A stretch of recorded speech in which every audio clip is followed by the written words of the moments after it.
Hello. This is Jonathan, and you're listening to the Johnny Talks podcast, the place where we help you achieve your financial goals.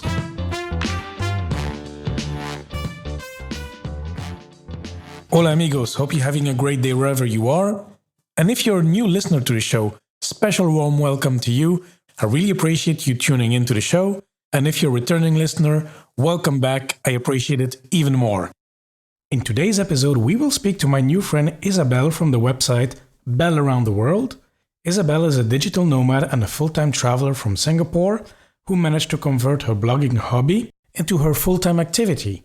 Isabel will explain to us how she monetizes her passion, photography and travel, how she collaborates with big brand names in the travel industry, which is a crowded space actually, and she will also share some challenges she faced during her travels. This episode is for you if you're looking at ways to monetize your passion, and as well, why not in combination with full-time traveling? So without further ado, let's hear the interview. Hello, Isabel. How are you doing today? Hi, I'm doing good. How are you? Yes, I'm doing fine. I have the day off today, so it's good because then now we can talk in the middle of the afternoon for me while it's evening for you because you are currently in Singapore, if I'm correct. Yeah, it's around 8:30 here. Okay, good evening. And you're in Singapore, but that's not the only place that you are working from. What I understand is that you're traveling around the world usually. Yeah, so I am a full-time travel blogger. So essentially, I can be based anywhere and anytime. So kind of like a digital nomad as well, but I blend what I like traveling with what I do. And how is that going now? More on the traveling side. How is that going now with COVID and stuff? I mean, are you still able to travel or you're in Singapore because you just can't travel? Yeah, I cannot travel at all. So it's been the longest time I've been in Singapore, which is, I think, coming to 8 months. So in the past few years, I usually only come back a maximum of 2 weeks at each time. Mm-hmm. So right now and during this whole COVID period, I really focus very heavily. I mean, it's a good thing as well since I'm not on the road so much, then I can focus on my work and really doing up the back end of my work and catching up with some backlog, editing pictures and all that. Mm-hmm. Yeah, and it's a really beautiful website. I've visited it, and it's a really nicely made with beautiful pictures. And I got hungry when I saw some pictures of some restaurants, especially the one in Costa Mesa.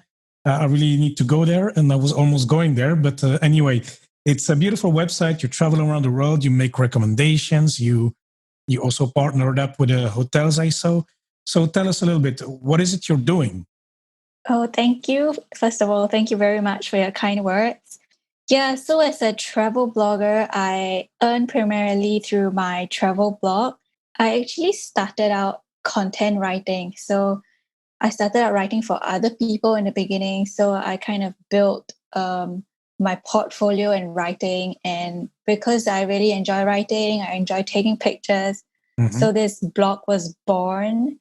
In the beginning, I started it as a hobby, but eventually I built up different digital marketing skills like social media, SEO, email marketing. So from there, I was able to build a solid, a stable audience in a sense that I was able to earn from various income streams through my blog, like running ads or doing brand collaborations, usually with travel brands.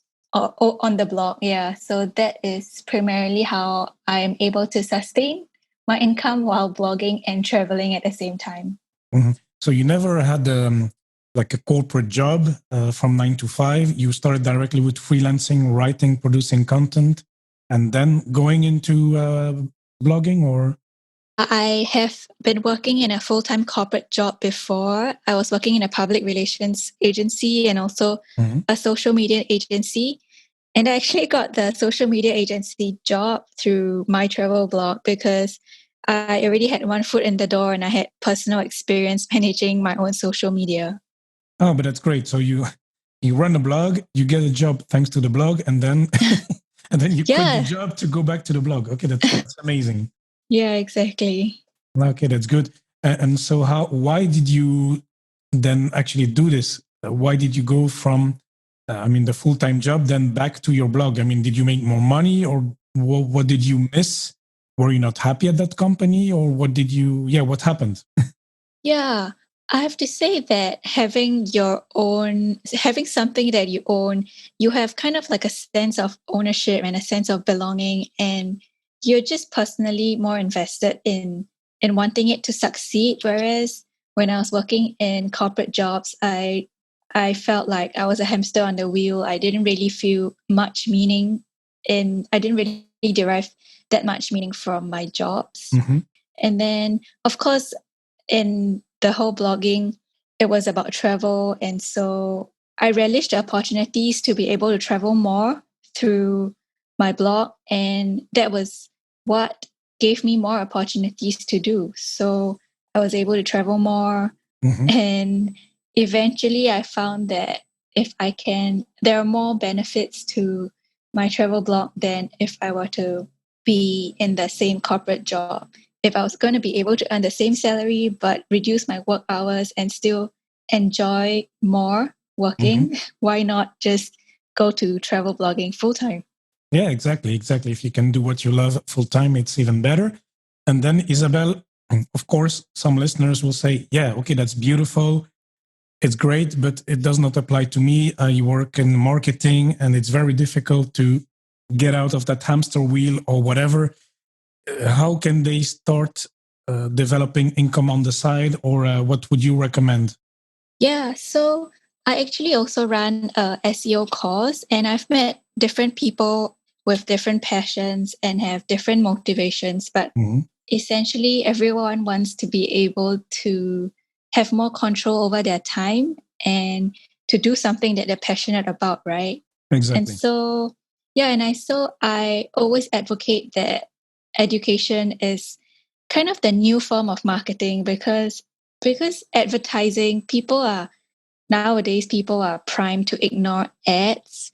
So if you just put up different ads to showcase your brand or your business, it tends to get less effective than if you were to educate your potential audience what Mm-hmm. you're passionate about. And so that is one way to really bank on if you want to grow your passions and turn your passions into kind of like a full-time job. Mm-hmm. So teaching about what you're passionate about. Yeah, like if you enjoy making candle wax, you can teach people. If, let's say, your business is about selling candles, you can teach people how to make their own candles out of different ingredients, for Mm-hmm. example. Yeah. Yeah, there's really just a whole spectrum of things that you can teach and share about. If you're passionate about coffee, you can tell everything about coffee and still be able to generate an income from it. Mm-hmm. Okay, very good. So actually, everybody has a passion, so everybody can teach or make a course about something they are passionate about anyway in the first place. So no, that's a good way to start. Absolutely. And then, of course, you are specialized in SEO. We will not spend too much time on that, but can you explain a little bit what you do there, just to give a flavor? Yeah, sure.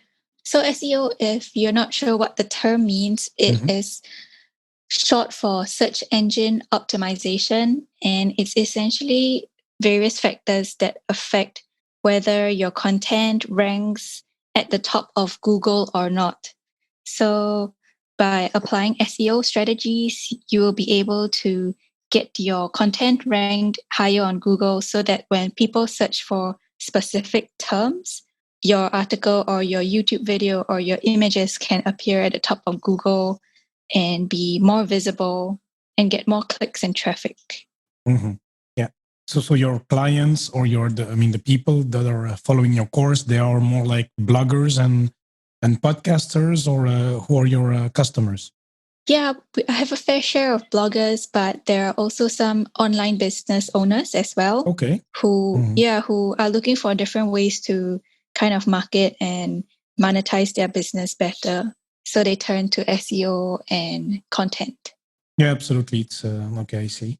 Okay, and then Isabel, just one question, because when I read your, I will go then later on to the travel part, but just before we go into that, I saw that you are partnering up with the hotels as part of it's one income stream, so one way of making money, one of the ways you make money. How does that work? How do you partner up with a hotel? I mean, these are big companies. How does a blogger specialized in SEO partner up with a big hotel?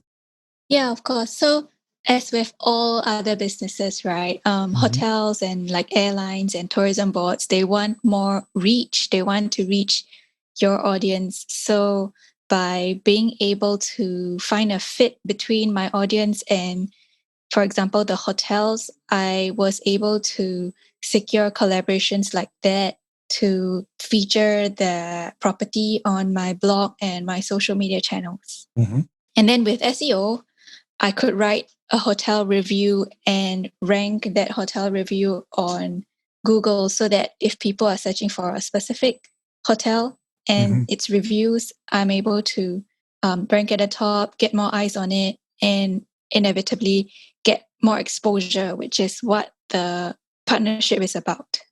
Okay, very good. Because then, okay, travel blogging, I think you're not the only one. Yeah, No, it's a no. I lot of mean, bloggers. it's a crowded space. I mean, it's like Yeah. me. I talk about personal finance, and many other people. I mean, it's very crowded. I mean, if you look YouTube, there's millions of channels, for example. So, how do you distinguish yourself? Is it really SEO then the way you set yourself apart for those partnerships, for example? Yeah, essentially it is. But I guess what my audience would follow me for is ultimately based on my personality, because I can't really force people to read my articles or follow me if it's a dull personality.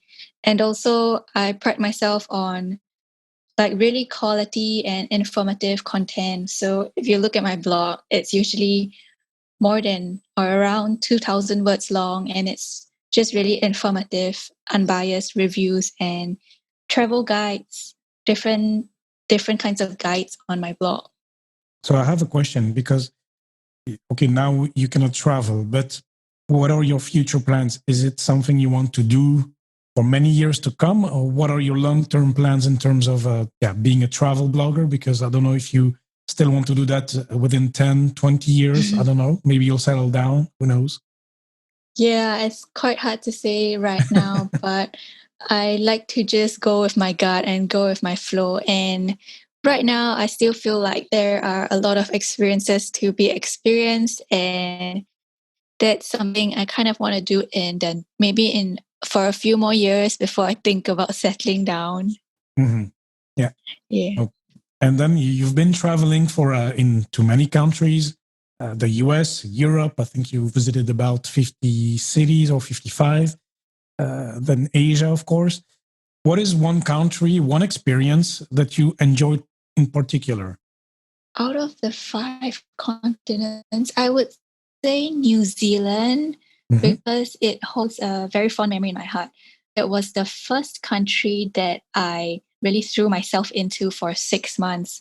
So I took a working holiday visa and I just essentially stayed there for almost 6 months, traveling about and working over there. It was my first job overseas. So that's why it was a much slower pace of life as compared to when I'm constantly traveling. And I really got to immerse myself in the whole culture. Yeah. Not to mention the amazing landscapes there. Yeah, like in The Hobbit and the Lord of the Rings. Yeah. Yeah, totally. Yeah. No, it's beautiful. I've never been there, but yeah, I've seen the movies. Everybody has seen them. It's amazing. It's a beautiful landscape. And then, how are you doing? You mentioned the visa, but is it easy to travel? If you're, I think Singapore has a good passport, so it opens many doors. But is it easy for you to stay in a country? How long do you usually stay in a country? And is it easy with the paperwork? Yeah, so this working holiday visa is partnership between Singapore and New Zealand, but they also have it for many different countries. Like when I was there were a lot of German travelers and working holiday visa people as well. With the New Zealand visa, I could stay up to 6 months. The same applies for Australia. So there is a working holiday visa for Australia as well. And then I also stayed in Japan to base myself there as a digital nomad. But with my tourist visa, I was only able to stay there for 3 months at a time. Yeah. So every time the visa expires, I would just scoot off to some other new destination or come home for a brief bit and then go back there. Mm-hmm. Same goes for USA as well. I have 90 days. Yeah. Mm-hmm. And then, for example, for the taxes, how do you do that? Because you make income from where then? From Japan or Singapore, or where are you? How does that work? Yeah. So since I am from Singapore, I just deal with the Singapore side. Okay. I don't deal with the foreign side of things. Yeah. Okay. So that makes everything simpler, of course. Yeah. Okay.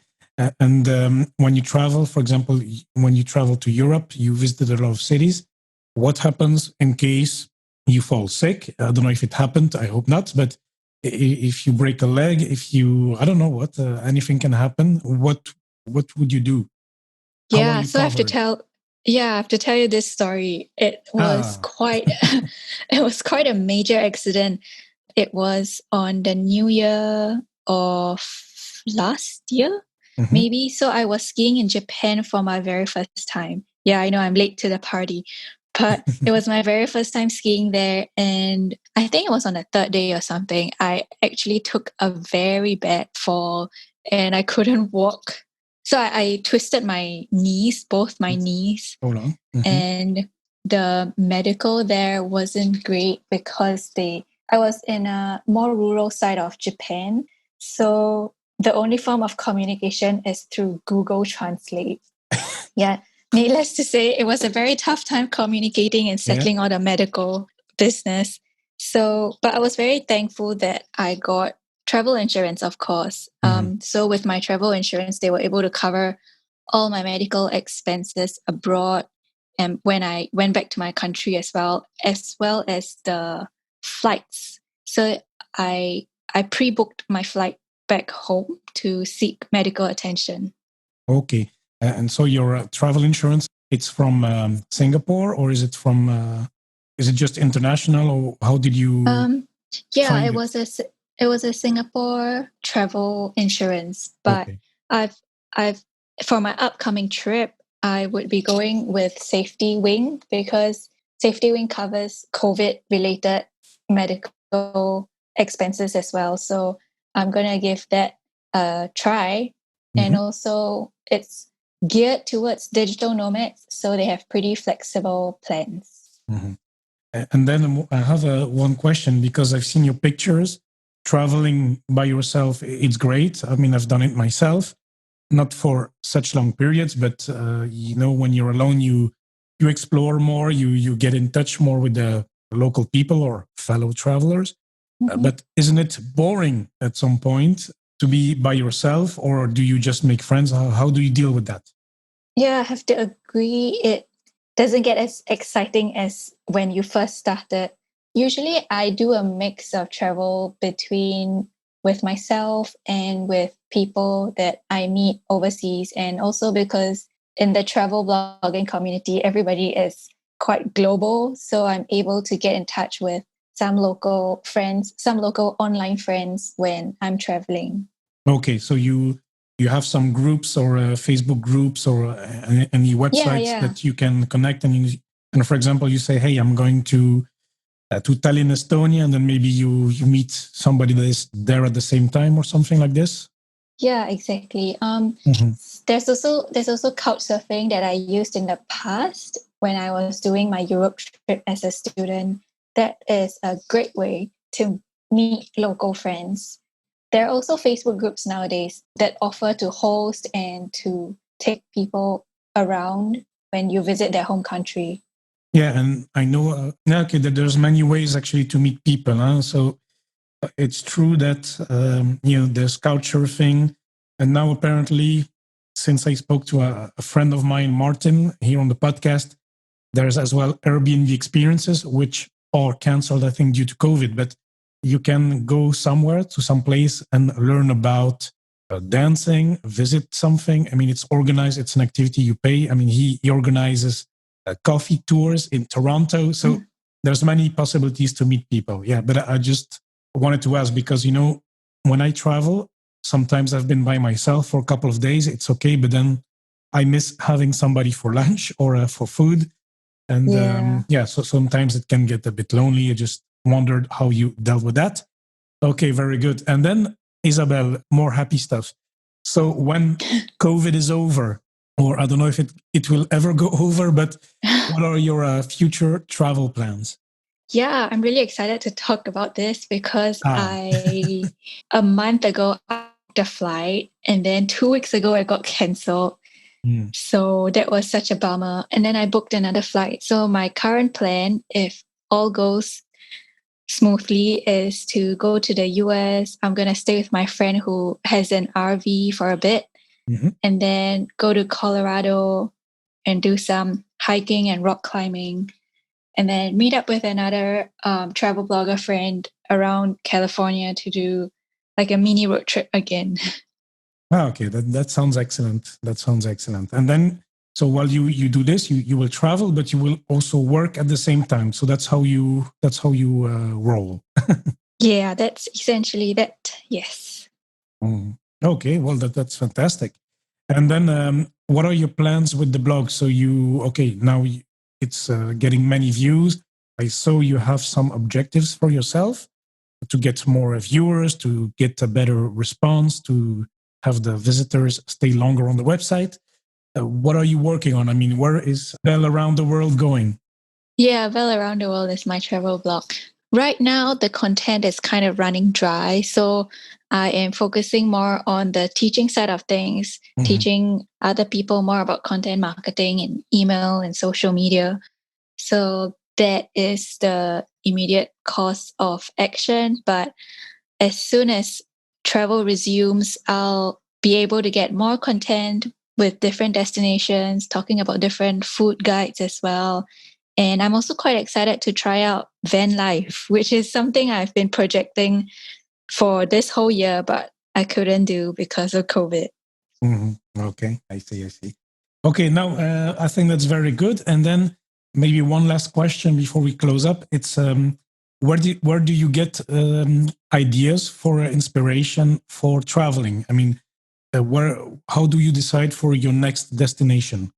Ooh, that's hard. I kind of get it from everywhere. Sometimes I read blogs, sometimes through Instagram, sometimes watching YouTube videos. And my latest obsession is just looking at van life conversions.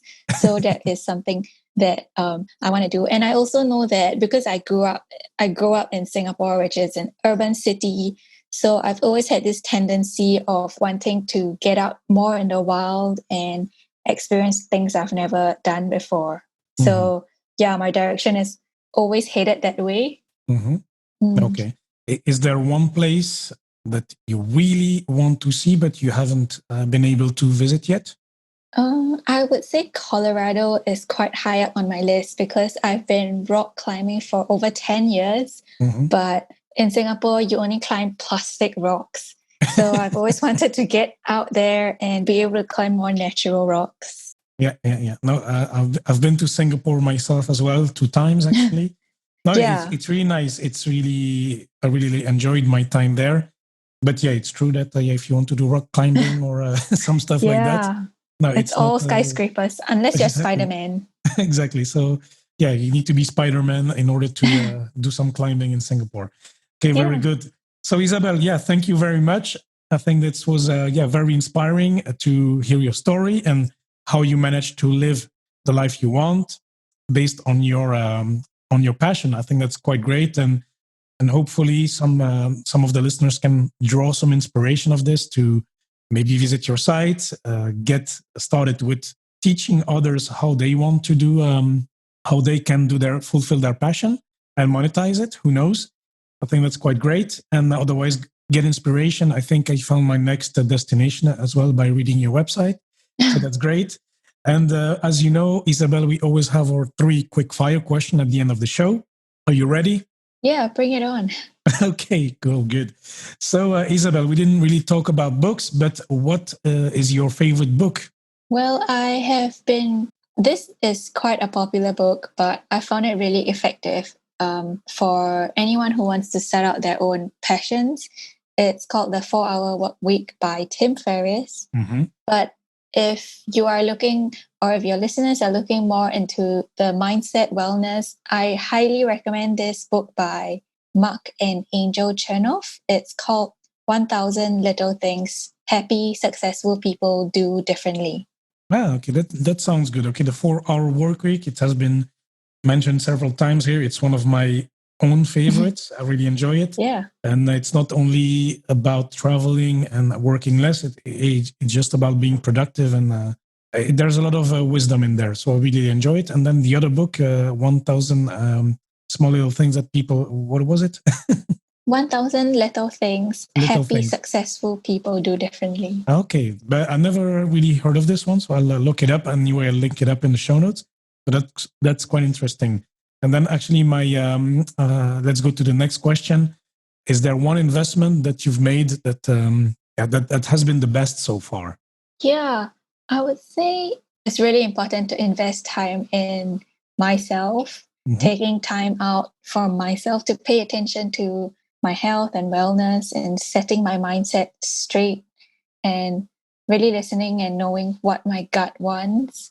Because a lot of the time, our decisions are led by social obligations or external circumstances that it can sometimes drown out the voice inside of ourselves.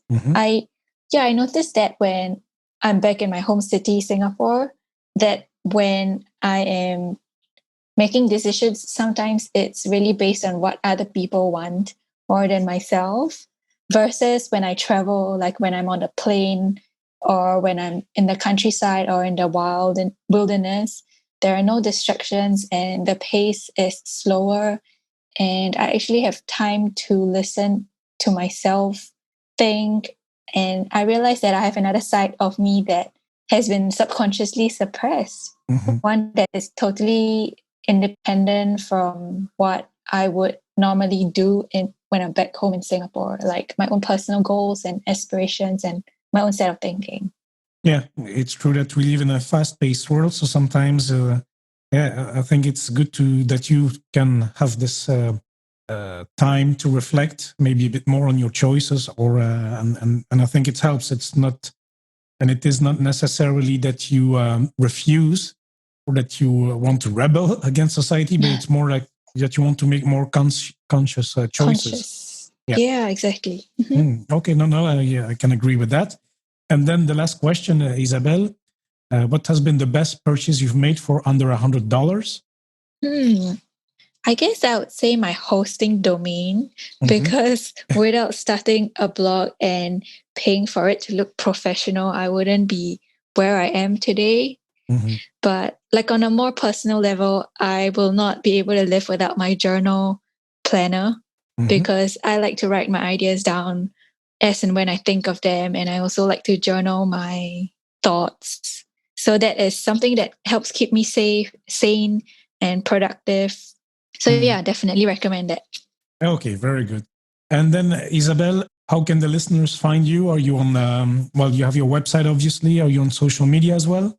Yeah, it's Bell Around the World, but the around is spelled as ARD. So you can find me on Instagram, Twitter, basically every social media platform. Okay, very good. I'll link everything up in the show notes. And Isabel, I want to thank you again so much for being a wonderful guest on the show today. Yeah, thanks for having me, Jonathan. I hope that you enjoyed this episode and that it was inspiring to you. And before we head off, as usual, let's go to the key takeaways for today. So number 1, a hobby can actually become a full-time activity by adding the right skills. In the case of Isabel, these were digital skills like SEO skills. And these are the type of skills that can help you secure several streams of income for your passion. Number 2, what she said about starting for herself. When a project or a business is your own, you will want it to succeed more than if you were doing it for someone else. Number 3, here's an idea to monetize your passion. Why don't you teach about it? Teach about something you're passionate about. And that can be everything. As she mentioned, it can be making candles, it can be gardening tips, it can be playing an instrument, cooking classes, you name it. Number 4, and yes, the online world is a crowded space, whatever your niche, your branch, your industry, or your passion. So what will help you differentiate yourself from others is actually, as Isabel said, it's your personality, your point of view, what makes you unique. And last but not least, when thinking about those travel bloggers like Isabel or other people who are traveling full time, it paints a beautiful picture, it's inspiring, it's beautiful photos, but it comes as well with some difficulties, or some challenges, I would say. Traveling solo, which is great because you have all the flexibility, you do what you want, and sometimes it can maybe feel lonely. You would like to share some moments with someone else. And then there's the language barriers that she had in Japan. So yeah, all those things can happen, plus maybe cultural shocks, which we didn't talk about. So there's as well these aspects to think about. But on overall, in the end, those experiences will help you get out of your comfort zone, will make you more resilient, more resourceful, but it might not suit everyone's lifestyle and preferences. So that was it for today. Thank you so much for listening. It really means a lot to me. Make sure you subscribe in Apple Podcast. And of course, please do not hesitate to contact me. If you have any questions or feedback, send me an email, john@johnnytalks.com, or connect through social media at Johnny Talks on Facebook, Twitter, and Instagram. And amigos, once more, thanks so much for listening, and I'll speak to you next time.